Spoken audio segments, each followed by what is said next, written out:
Diffusion, the international science radio show. We have a bouncer on the doors of perception. The good, the bad, the ugly. It gets pretty exciting. The myths, the truths. Toxicology. Astroseismology. Magnetism. The dark side. Genetically engineered potatoes. Planetoid. Planetoid. I love that word. Hello and welcome to Diffusion. Sit back and relax while we ventilate weird and wonderful science through your brain. I'm Ian Woolf. On this special edition, Professor Lidia Morawska talks about the steps we still haven't taken to reduce airborne transmission of COVID-19. Mandatory ventilation. Lidia Morawska is a distinguished professor in the School of Earth and Atmospheric Sciences at Queensland University of Technology, the director of the International Laboratory of Air Quality and Health, which is a World Health Organization collaborating centre on air quality and health, and a co-director in Australia for the Australia-China Centre for Air Quality Science and Management. I spoke to her by phone, since the internet connection between Sydney and Brisbane kept disconnecting her from Zoom. I began by asking Professor Morawska, COVID is spread through the air. So what can we do to reduce its spreading on public transport, in supermarkets, in schools, everywhere public that people go? Well, this is correct, Ian. COVID spreads by the air, and this is the most significant mode of transmission of the virus. So what we need to do everything we can to remove it from the air. This is the only way, really, to look at it. To remove it from the air means to increase ventilation. When I say increase ventilation, you would be surprised that there are so many places, public spaces, where there's basically no ventilation. Windows closed, there's no mechanical ventilation, so there's no ventilation, no means of removing the virus. So all the focus really should be on making people aware of the problem that the virus is in the air and putting efforts to increase ventilation to remove it from the air. At the moment, as far as I'm aware, we're not doing anything. We've got hotel quarantine where it all seems to be one big collection of dirty air, and people are getting infected in quarantine as a result. What should they be doing in the hotels to improve ventilation and filtering? Well, I had numerous conversations with people involved with quarantine hotels or at the higher level mandating things to do. And I've made it very clear every hotel should be reviewed in terms of what's the ventilation system in that hotel, checking what's the amount of ventilation, checking which way the air is going, and ensuring that air from the rooms where the hotel's guests are staying is not going to any other areas. If it's not possible to ensure this, means that the hotel should not operate as a quarantine hotel. That's what it is. There's no kind of general rule saying do just that one thing and things will be fixed, because there are different designs. Hotels operate differently. But each hotel is operated by a team of engineering team who is capable of checking the ventilation situation, flow direction, and so on. So this can be done, but as I said, every hotel should be checked. My understanding is that the quarantine centres far up north that we were using, they're individual little chalets, little individual demountable buildings, so that they're not sharing any air. They've got no public spaces to share, and there's been no transmission there. Well, this clearly demonstrates what is the way of preventing transmission. It is not to share the air. So in the situations when quarantine people stay in individual, which are separated from other health, well, there's no sharing of the infected air, and therefore no one is infected. So that's really the proof that airborne transmission is what's happening. And what can we do for public transport? Well, transport is a bit different situation, because in addition to the need to control ventilation, like in any public spaces, the problem is the proximity of people. If people are staying or sitting next to each other within a distance of half a meter or even less, touching people, so even if ventilation is good, this is not sufficient to prevent infection. So in public transport, particularly during the pandemic, on the one hand, ventilation has to be increased, and this can be done. Every bus, every train has means to increase ventilation. But in addition, masks should be worn on public transport. There's no other way around this.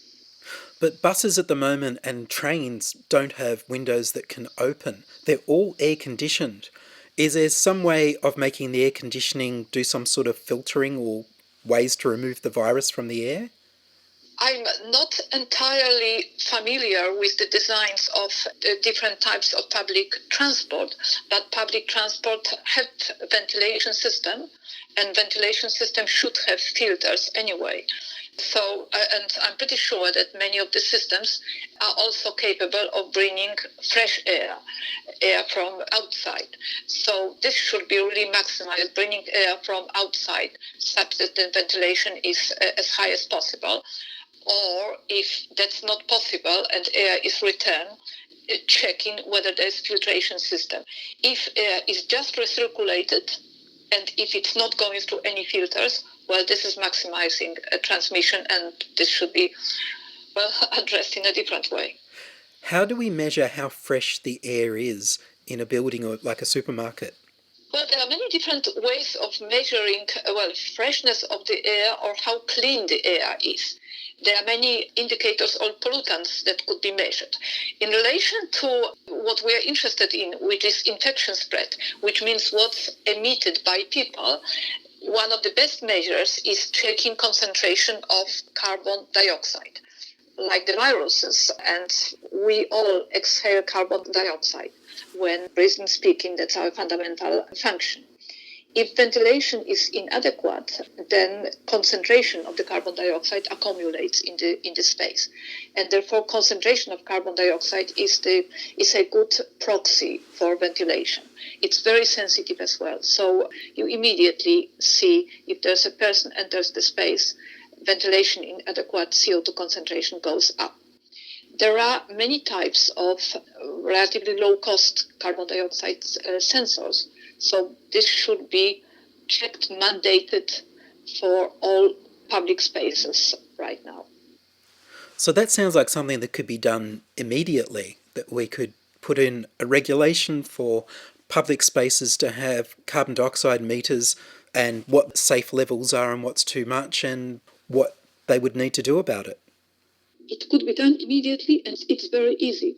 Since the beginning of the pandemic, after the lockdowns finished last year, going out and entering any public spaces, I was measuring carbon dioxide using my own carbon dioxide meter.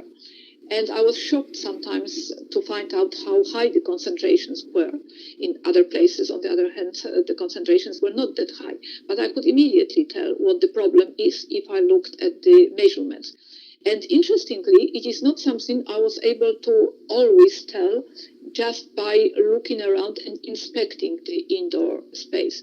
Sometimes you can't quite tell whether the mechanical ventilation system works or not. Sometimes you feel air flow, air breeze, but it then turns out that this is a split system air conditioner, which just conditions the air, but it's not bringing fresh air. So there were situations I couldn't tell, but the meter would tell me immediately, is ventilation bad or is ventilation good? So this is a simple measure which can be implemented immediately. I think one of the problems we've also got is that Australian homes aren't designed for much ventilation other than opening a window, and often there's not even a cross breeze. This is a very big problem because most Australian homes are designed to be naturally ventilated.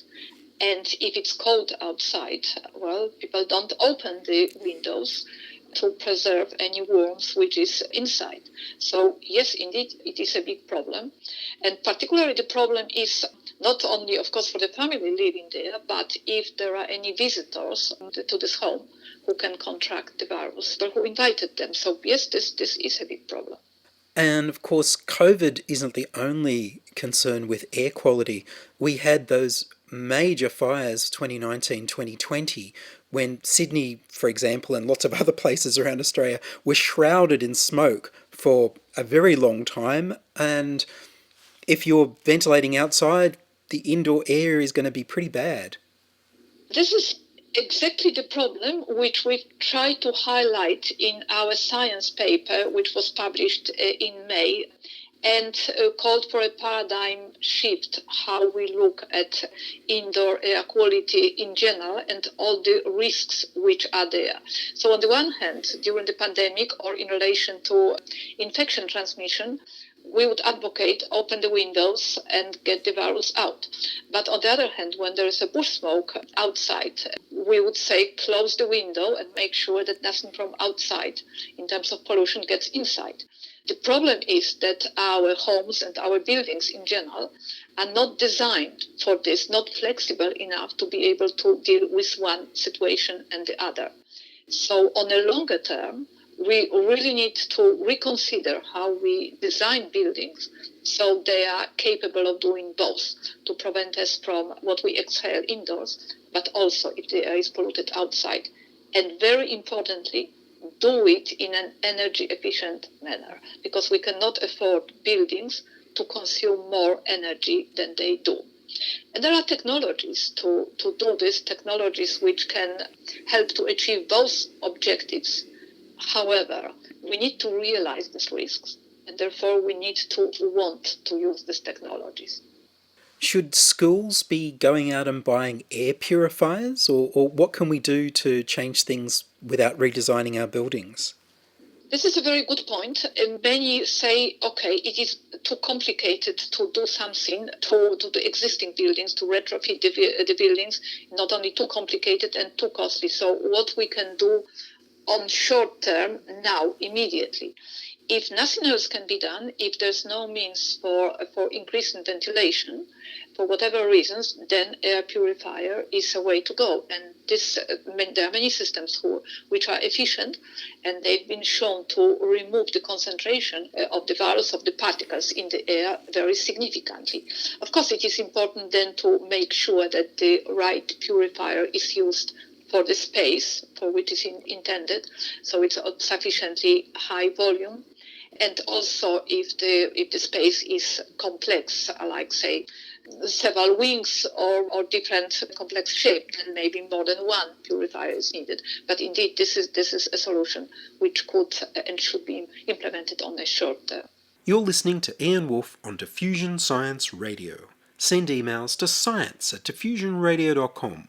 We're brought to you across Australia on the Community Radio Network and podcast over the internet on www.diffusionradio.com. Scientists think that most colds are caused by extremely small microorganisms called viruses. Viruses, and there are many different kinds of them, can be scattered with each particle of saliva and mucus. When one sneezes or coughs, for instance. But do not think for a moment that cold-producing viruses are spread only by sneezing and coughing. Even during an ordinary conversation, saliva and mucus particles escape our mouth and easily reach others who inhale them as they breathe.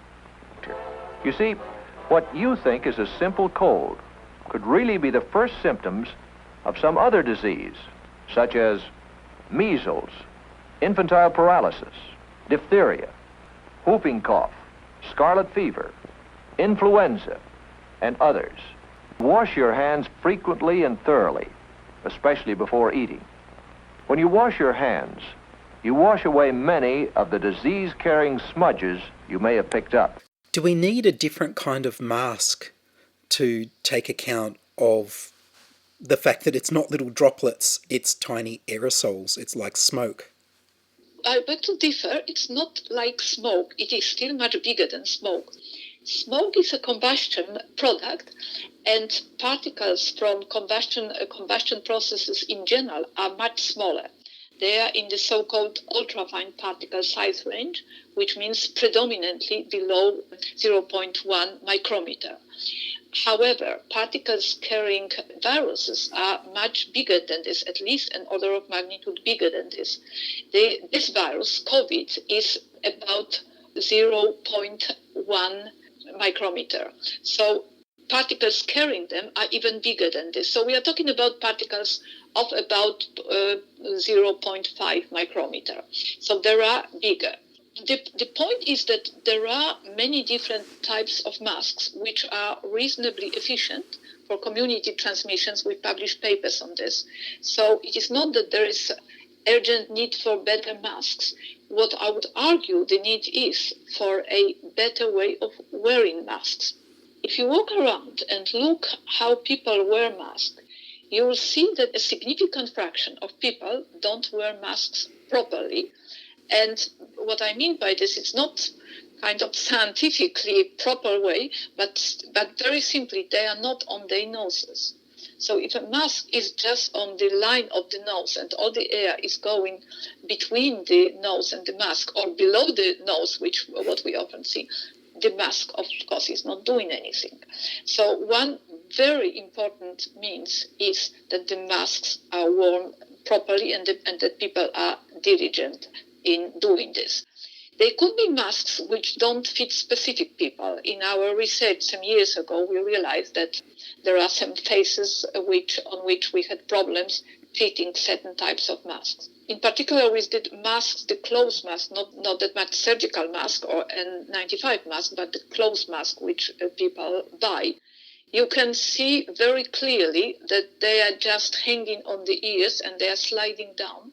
And the people continuously fidgeting with them, trying to put them up. They simply don't fit. So this is not very complicated. That's something everybody sees immediately, whether the mask fits or not, whether they are wearing it properly, such that it's tightly around the nose, if not. So this is really the key issue. Right, so we need people to wear the masks properly or to be trained to wear them properly. It's hard to know what it takes to get people to make sure it goes over their nose. Well, just look in the mirror and you see where the mask is. That's really not that difficult. So you see whether it's tightly snuggling around your nose or not. If people, from a different example, if people are cold, they know very well what to do to put the scarf or a hat properly, so it's tightly around their neck, ears, and so on. That's the same story. It has to be tightly around the nose, and if it's not working. Right, so people just have to pay attention. That's exactly right. People have to pay attention. But in many situations, I would say that people deliberately don't worry about this or pretend that they are wearing a mask if they feel that this is not convenient. And I've seen many situations like this. For example, some people have problems wearing masks results in fogging their glasses. Well, of course, it is a problem. So then the question is what to do about this. Maybe it's a different mask, maybe different arrangements of this.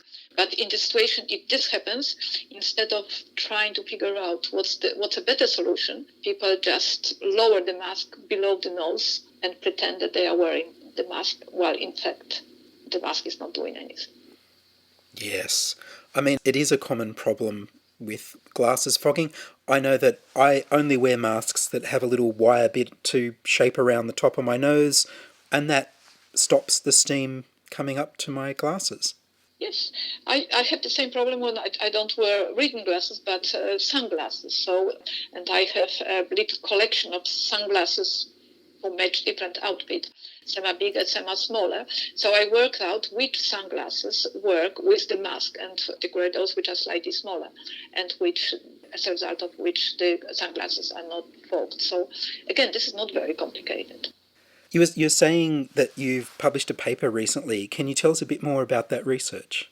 It's not a new research. Everybody expects that there was some new knowledge generated, which kind of eureka, that's what it is.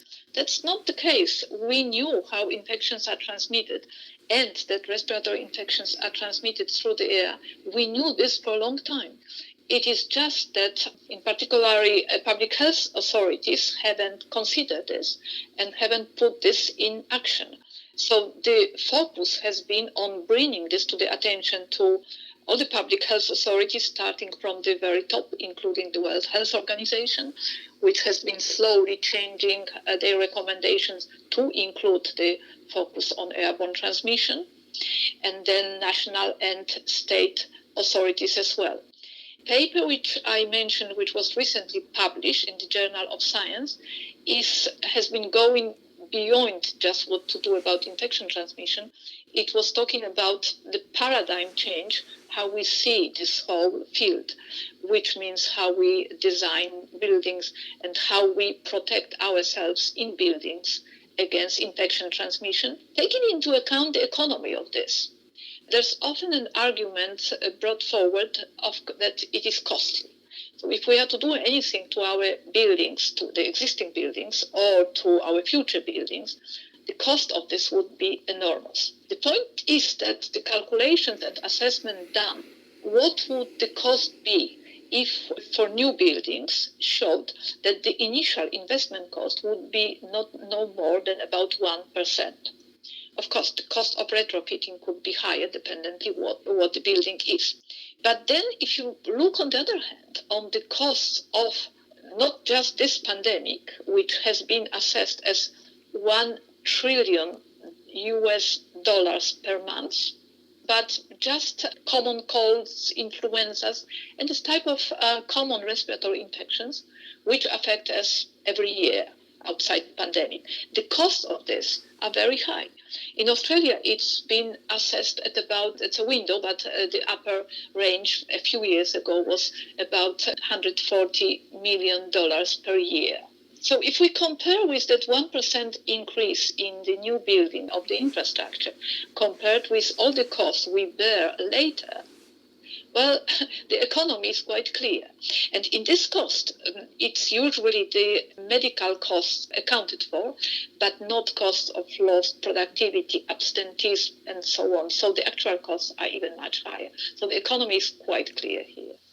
And do you know if the state or federal governments are paying attention to these things that they could do to reduce transmission through the air?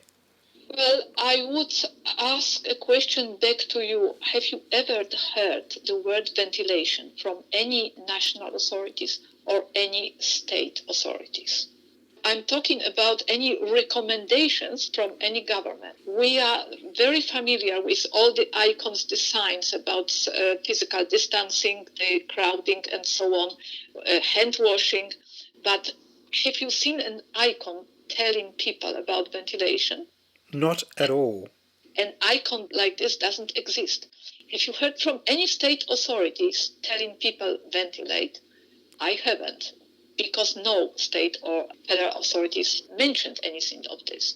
So this is something which, as a scientist from many different areas of science related to infection transmission, we've been trying to put this information and the need to the governments, but so far to no avail.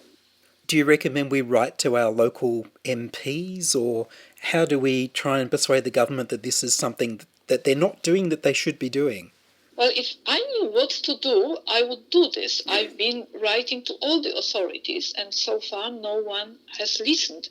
But I would encourage everybody and any group, any person to do this, to write to whoever they can, to the local members of parliament, saying this is important, please influence action on this. Part of the problem, however, is that by and large the community is not aware of this risk. So if people themselves don't realize that this is a risk to them, they don't do anything.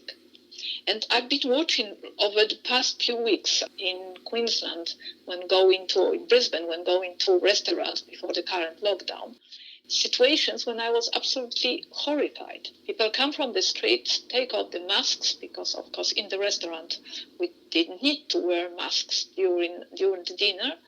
The restaurant is not ventilated at all, everything is closed up, the restaurant is full to the capacity. And no one blinks that there is a huge risk, one infected person in a venue like this, and the whole place is infected. So people themselves must realize that this is a problem. And if they realize that this is a problem, then they are more empowered to demand action on this. Well, I hope we've got some of the story out in the podcast, in the radio show, and people will be a little bit more educated and maybe contact their local politicians. Very much hoping for this, and if we achieve this goal, I'll be extremely happy. Well, Lidia, thank you very much. Thank you very much for having me on the program, Ian. Thank you. That was Professor Lidia Morawska from the Queensland University of Technology, talking about how we can improve indoor air quality to reduce the transmission of COVID-19, if we can persuade politicians to regulate ventilation standards. And that's all from us this week on Diffusion. Send your contributions, opinions, helpful suggestions and donations to science@diffusionradio.com. That's science@diffusionradio.com. Please subscribe to the Diffusion YouTube channel on youtube.com/c/diffusionradio and rate the show on iTunes.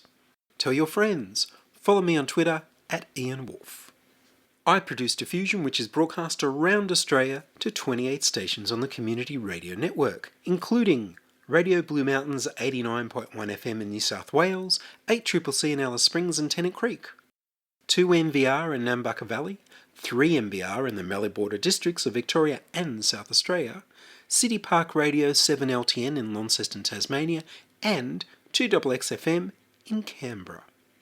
Diffusion is narrowcast on Indigo FM 88 in northeast Victoria. Diffusion is syndicated globally on astronomy.fm. Subscribe to the podcast on the Diffusion website, www.diffusionradio.com. That's www.diffusionradio.com, and check the website for links, photos and videos about this week's show. If you enjoyed the show, you can explore more than 1,000 previous episodes, archived on diffusionradio.com, where the shows are labelled by keywords so you can focus in on the stories you want to hear. Make a donation through paypal.me/IanWolf, or join my patrons at patreon.com/diffusionradio. I'm Ian Woolf. Join us inside your audio device of choice for more science wondering next week on Diffusion Science Radio. Science is fun. It helps you to learn, to know, and to appreciate. When you study science, you may go on field trips. You discover the marvelous interrelationships between all living things. You learn to read the history of the Earth as it is written in rocks and fossils. You find out what makes things tick, everything from a molecule to a living organism. In the study of science is found the most useful and satisfying knowledge of man. Knowledge of his physical world, its past, its present, and its future. And in your moments of relaxation, now and in the years to come, you will find the study of science leading you into fascinating pursuits. Photography, collecting. Why study science? Study science because you will find in the study of science a richer, more rewarding life.